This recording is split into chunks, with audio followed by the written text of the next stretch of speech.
Iyi ni Das Connect TV, njye amazina yanjye ni Rex uzika nkuko bisanzwe.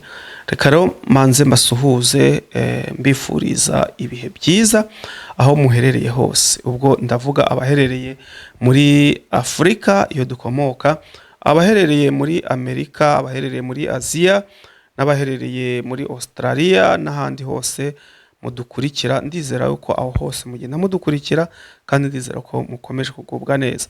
Uyu munsi rero nzanye ikiganiro gifite insanganyamatsiko ijyanye n'iby'umukunzi wacu udukurikira ibiganiro byacu bya buri munsi yatubajije. Yaratubajije ngo ni izihe nzira umuntu yacamo, cyangwa se ni izihe nzira zoroshye umuntu yacamo kugira ngo agere muri ibyo bihugu by'i Burayi cyangwa se muri Amerika. Akaba ariyo rero nateguye ikiganiro kugira ngo tumusubize, dore ko tugomba kubahiriza ibyifuzo by'abadukurikira, ndetse mu gihe cyose batubajije tugomba kujya twubahiriza mu gihe bibaye ari ngombwa cyangwa se tubifitiye ubushobozi. Niho rero nateguye ikiganiro, nibyo ngiye kubaganiriza. Nkaba nateguye ingingo zigera muri 7. Ubwo ni ikibazo gikomeye kubera ko nta nzira yoroshye iza i Burayi cyangwa se muri Amerika n'ahandi hose muri bihugu byo hanze. Reka bari ko mbivuze mu gihe tutari developa cyangwa se tutari twasobanura izi ngingo nateguye, kuko we yakoresheje ngo ni izihe nzira zoroshye. Reka manze mubwire ko nta nzira yoroshye iza muri bihugu bya hano i Burayi. Ntangira rero n'ingingo ya mbere cyangwa se n'inzira ya mbere. Ubwo hari abaza kuri visa yo gusura. Mu gihe ugiye kuza hano i Burayi cyangwa se muri Amerika, ugomba kuba ufite visa. Ugomba kuba ufite visa. Visa rero ziri amoko menshi atandukanye.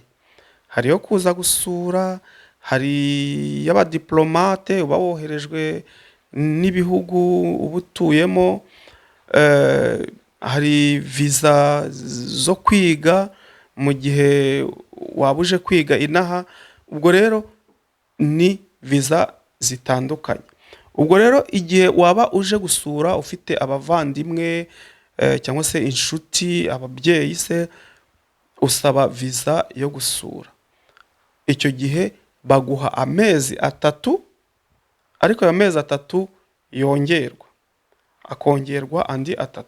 Bivuze ko aba ari amezi 6 baguha mu gihe y'amezi 3 ashize ukifuza kuba uri hano muri bihugu by'i Burayi. Kandi mu gihe wagera mu gihugu kimwe cya hano i Burayi, iyo visa ikwemerera kuzunguruka muri ibi bihugu byose nta muntu uguhagaritse, dore ko Uburayi twe nta mipaka tugira. Nta hantu wagera ngo urasanga ngo ku mupaka ngo bari gukontorora ibyangombwa. Oya, gusa wenda nk'iyo ugiye mu kindi gihugu cya hano i Burayi ugatega indege, ubwo iyo ndege n'ubundi ku kibuga cy'indege yo bari kugucekinga werekana ya pasiporo, bakabona ufitemo visa.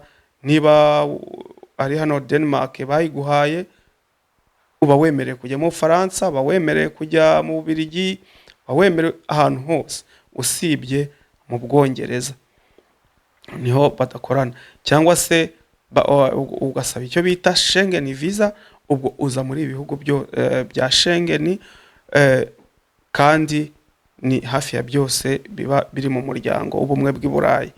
Ubwo icyo ndumva kivuyeho ni mu gihe waba uje mu nzira zo gusura inshuti n'abavandimwe.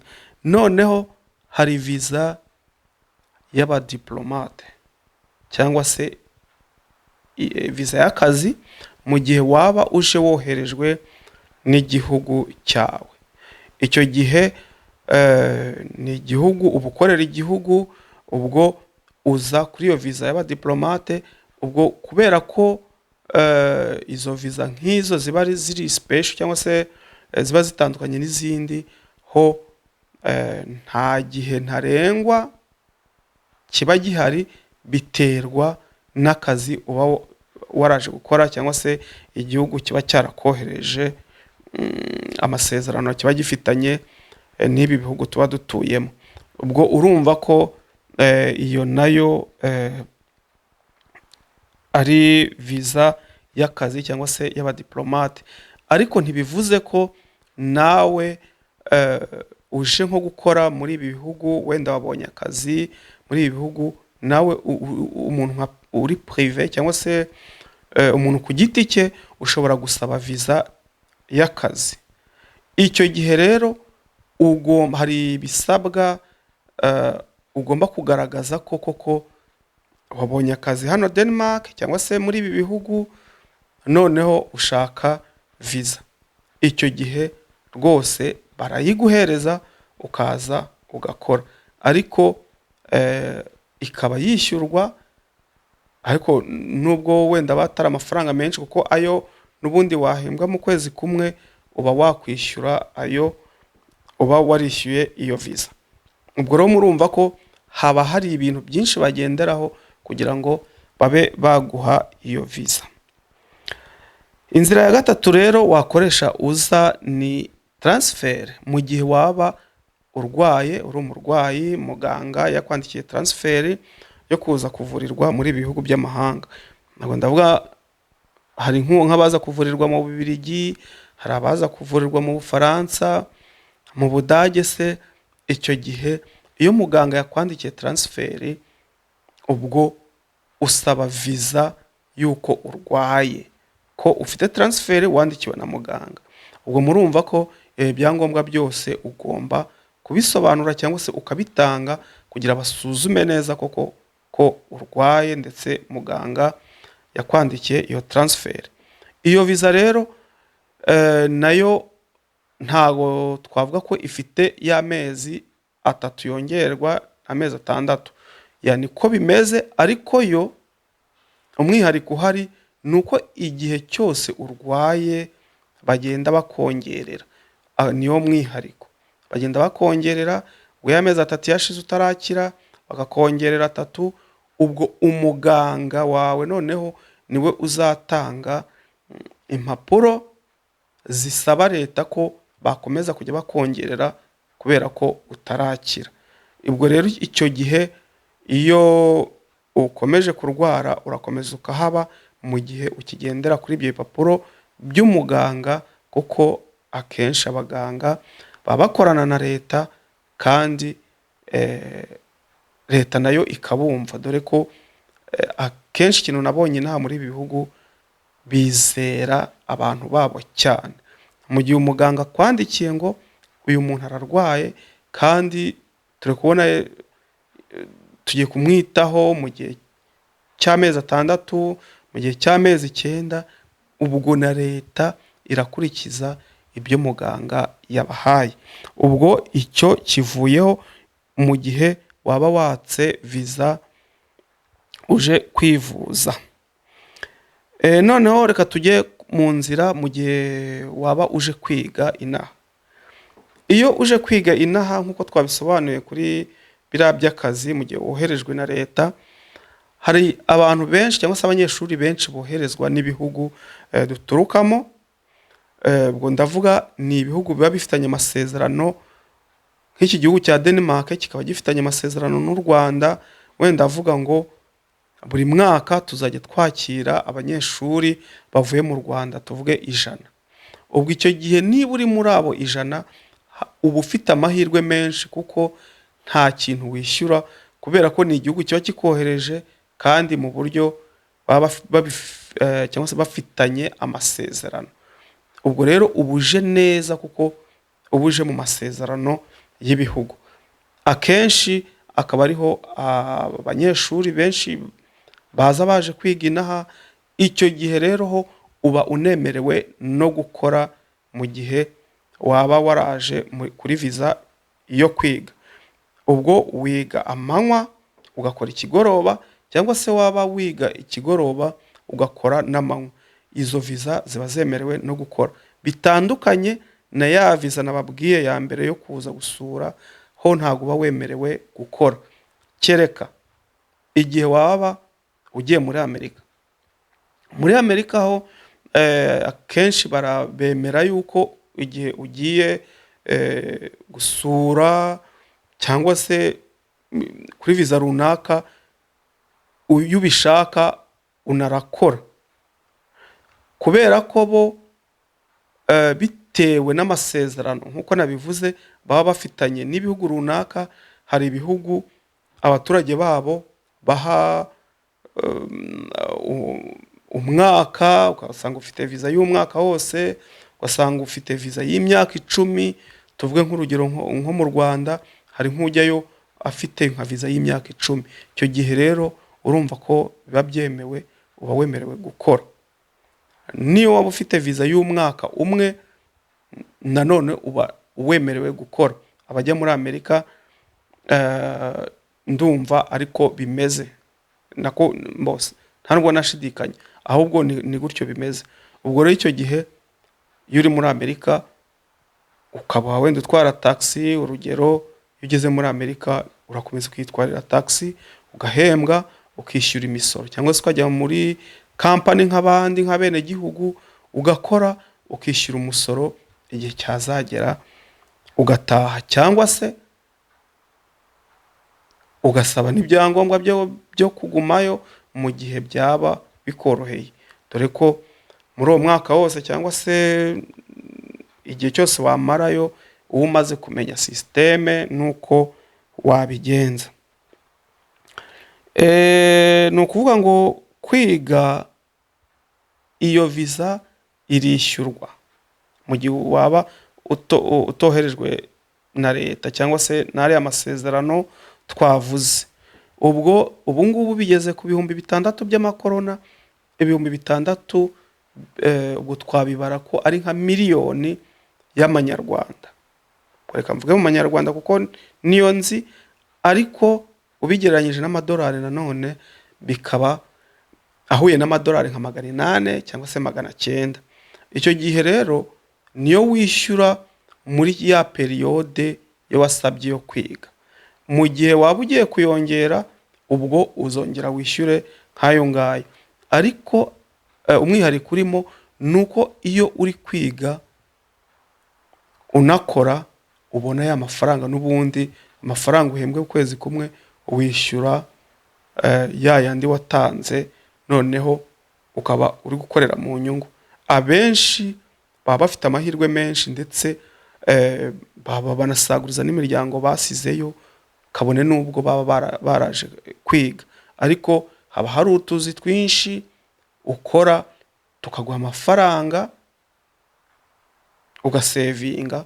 Dore ko hano ntago twishyura ishuri, bino bihugu byinshi by'i Burayi ntago wishyura ishuri, ahubwo nk'urugero nk'iki gihugu mbamo, ahubwo wiga wowe baguhemba, kuko baba bazi ko niba utari gukora uba mu nzu kandi uzarya. Ubwo rero wiga baguhemba. Mu gihe waje muri ubwo buryo, nawe ari amafaranga ugomba kuyafataho, noneho akaba ari avantage mu gihe waba ubonye visa nk'iyo. Ingingo ya 5 niyo tugezeho, ni ukuza uri impunzi. Mu gihe haba hari igihugu kikwakiriye muri ibihugu by'i Burayi cyangwa se muri Amerika, ni ukuvuga uba ufite amahirwe menshi yo kuza. Ubwo icyo gihe baguha visa, ntago bakwishyuza, ahubwo bo bagufasha uburyo wagera muri ibi bihugu. Ariko nanone ba making sure ko ibyo cyangwa se stati yawe koko ariyo, atari ukubeshya. Hari abeshya ko hari impunzi, ariko nyamara bakaza kuzatahurwa ko wenda batari impunzi, ugasanga bibagizeho ingaruka. Hariho nabo bajya basubizayo iyo basanze barabeshye, kuko bakora ubushakashatsi cyangwa se investigation, niba ariko nabivuga, kugira ngo bahakikishe ko umuntu bafite stati afite koko ariyo ukuri. ubwo nk'urugero hari igihe waba uturuka Kongo wenda waragiye mu Rwanda cyangwa se warahungiye Uganda, dore ko muri iki gihe hari intambara. Ubwo icyo gihe uba ufite uburenganzira bwo kuvuga ngo rwose igihugu cyanjye kiri mu ntambara, kandi wenda ahandi ntago bimeze neza. Iyo ubusabe bwawe bwumvikanye binyuze muri izo nzira, rwose nta kabuza, dore ko abenshi ariko baza, ndetse ntago ari n'ibanga, nanjye akaba ariko naje, ni gutyo biba bimeze. Icyo gihe rero iyo ugeze ino bakwitaho, bakagutangiriza ubuzima, cyangwa se bakagufasha gutangira ubuzima no kwiyintegra kugeza igihe ushoboye nawe ugatangira noneho ku buryo wirwariza, ariko ntago bakurekura mu gihe waba udashoboye. Icyo rero nicyo kintu mugomba gutekerezaho, ariko nanone ntago mvuze ngo ugende uba impunzi utariyo. Nk'urugero nko mu Rwanda bakuyeho stati y'ubuhunzi, yuje ukavuga rero ngo ndi impunzi turutse mu Rwanda, rwose reka tutere kubijyamo, ariko ibi byose murabizi uko bimeze. Kereka wenda iyo hari ibindi bintu amanyanga wenda uba warakoze, ugasanga ushatse kwitandukanya wenda n'igihugu cyawe, ariko ibyo ntago aba ari byiza. Inama nagira abantu nuko baguma mu gihugu, aho kugira ngo beshye ko uri impunzi, ufashwe nabi cyangwa iki, ahubwo shakisha ukuntu wakwiteza imbere n'igihugu kikagufasha muri iryo terambere, aho kugira ngo ubeshye. Ingingo ya 6 cyangwa se inzira ya 6 ni ukuguhuza n'umuryango. Mu gihe waba ufite umugore uri inaha muri ibihugu by'i Burayi, cyangwa se umugabo uri inaha muri ibihugu by'i Burayi, wowe uri muri Afurika, uba ufite uburenganzira bwo gusaba kubahuza, ibyo bita reunification cyangwa se reunification mu rurimi rw'igifaransa. Ubwo hari amafomo wuzuza kugira ngo babahuze. Icyo gihe Ministeri ya Migration cyangwa se Migration cyangwa se y'abinjira n'abasohoka, reka ariko mbivuga, ubwo harimo n'ishami iryo rya Migration nyine ribyigaho rikareba ubusabe bwawe niba bwujuje ibisabwa. Ubwo ayo mafomo bahari, abari online, cyangwa se niyo bisabye barabikoherereza, noneho ukazabidepoza ku ma ambassade aho muba mutuye, cyangwa se konsira mu gihe icyo gihugu cyaba kidafite ambassade, cyangwa se ukajya kubiremeta kuri ambassade yaho uzi aho ambassade y'icyo gihugu ushaka kujyamo iherereye. Ubwo icyo gihe rero babyigaho. Nk'urugero nk'hano muri Denmark, mbere byari free, nta kintu wishyuraga, ariko ubu nabyo basigaye babyishyurira. Kuremeta dossier usaba wenda kuza muri ibi bihugu, cyangwa nk'ibyo family reunification, ibyo byose urishyura. Ariko ntago nubwo uba wishyuye, ntago biba bivuze ko bazabiguha 100%, ahubwo aba ari amafaranga adasubizwa, ariko akenshi yari umugore n'umugabo barabahuza. Akaba ari nayo mpamvu abenshi ari bwo buryo bananyuramo, umugabo akajya gushaka umugore muri Afurika, cyangwa se umusore, cyangwa se umukobwa akajya gushaka umusore muri Afurika, none ugasanga banyuze muri ubwo buryo barabahuje. Rwose bikunda kuba, ariko tutatwava kuri iyo ngingo. Ubu ngubu bisigaye bigoranyeho gatoya, kuko mbere igihe byari byoroshye, hari benshi babikoragamo amanyanga. Bamwe mu bihugu nashaka kuvuga byo muri Afurika bagiye baza gutyo, ugasanga ashatse agiye kurongora muri Afurika, azanye umugore kandi atari umugore, wenda ari mushikiwe, akazana impapuro ngo barasezeranye, kandi ari impapuro za fake, cyangwa se murabizi ibyo muri Afurika niyo urwo rupapuro rwaba atari fake ariko akaza ameze nk'umugore we, ubwo bagera hano mu nzu umwe akarara mu cyumba kimwe undi akarara mu kindi, nyuma y'ukwezi cyangwa amezi abiri kumva ngo batandukanye bakabaha divorce, akongera akajya kuzana undi ugasanga wenda ni nyirasenge cyangwa se ni nyina. Ibyo byose rero bano bantu binaha ntabwo nshaka kuvuga ari amazina kugira bitagaragara nk'uburasiste, baje kubitahura basanga ariko abenshi babigenza, bagenda babikomeza ndetse banashiramo n'amategeko akomeye kubera ibyo bintu byose byagiye bibaho, dore ko bashiraho amategeko bakurikije y'ibintu bari kubona.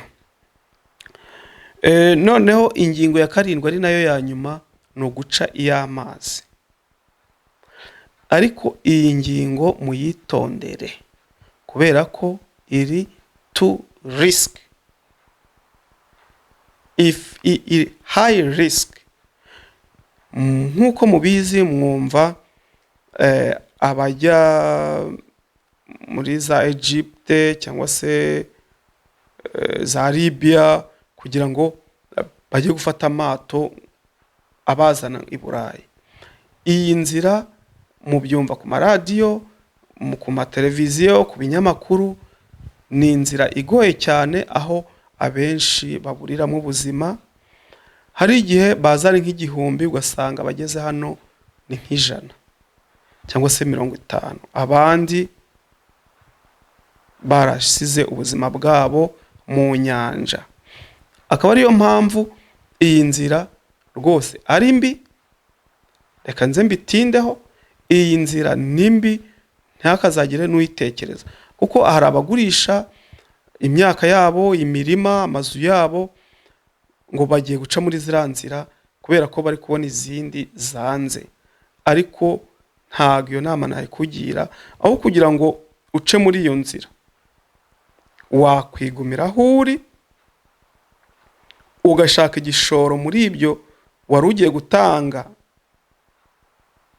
ngo unyure mu mazi ugacuruza, kuko nubashije kugera hano muri izo nzira usanga iyo atabonye n'izo mpapuro abayeho nabi, ugasanga nibo babandi baba homeless barara ku rubaraza.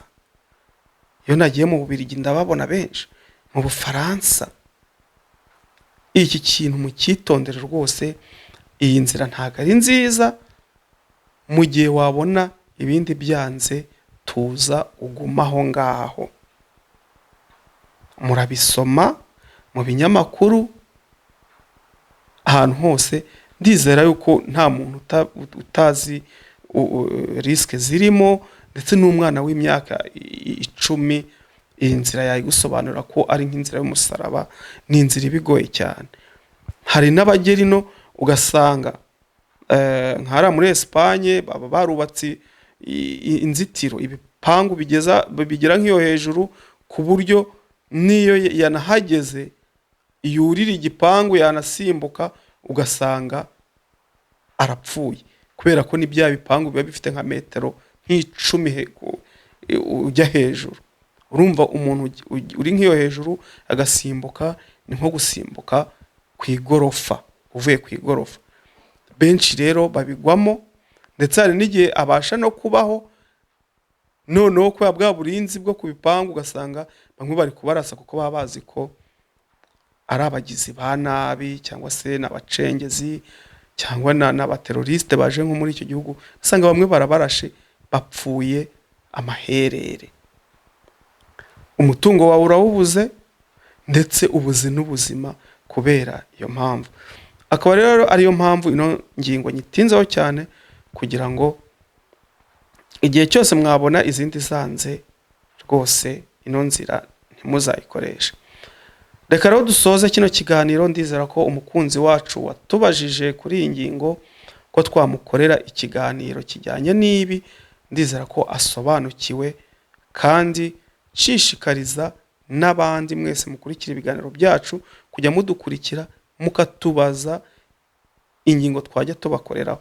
Nicyo tubereyeho, nicyo nakoreye ino channel kugira ngo tujye dusangira ubumenyi. Ngero yari Eric Sibuzike kuri Dias Connect TV, kandi ndizera ko murakomeza gukora subscribe, mukabisangiza n'abandi, tugakomeza tugasangira ubumenyi. Naho ubundi, naho mu biganiro byacu by'ubutaha. Ciao.